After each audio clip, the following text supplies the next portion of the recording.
നമുക്കിന്ന് മീനില്ലാത്തൊരു മീൻ പീര ഉണ്ടാക്കിയാലോ? അതിനായിട്ട് ഞാൻ എടുത്തിട്ടുള്ള കോവയ്ക്കയാണേ. പിന്നെ ഏറെ പച്ചമുളകും ഒരു സവാളയും.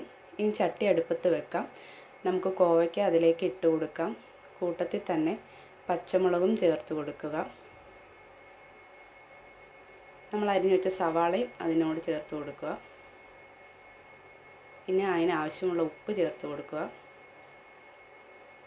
മഞ്ഞൾപ്പൊടി, കുറച്ച് മുളക് പൊടി, ഇതെല്ലാം ചേർത്ത് നന്നായിട്ടൊന്ന് ഇളക്കുക.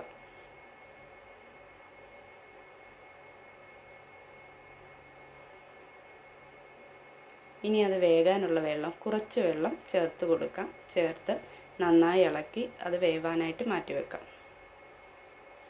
ഇനി തിളച്ചപ്പോൾ അതിലേക്ക് കറിവേപ്പില, കുറച്ച് തോട്ടുപുളി,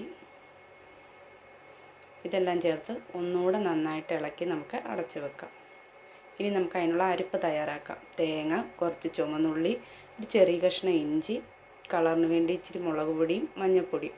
മുളക് പൊടിയും മഞ്ഞൾപ്പൊടിയും നമ്മൾ ആദ്യം ചേർത്ത് കൊടുത്തതാണ്, കുറച്ച് മാത്രം മതി. ഇനി അത് ചെറുതായിട്ടൊന്ന് ചതച്ചെടുക്കാം. അങ്ങനെ അരപ്പ് തയ്യാറായിട്ടുണ്ട്. നമുക്കത് കഷ്ണത്തിലേക്ക് ചേർത്ത് കൊടുക്കാം. ഇനി നന്നായി അതെല്ലാം ഒന്ന് ഇളക്കി യോജിപ്പിച്ച് എടുക്കാം.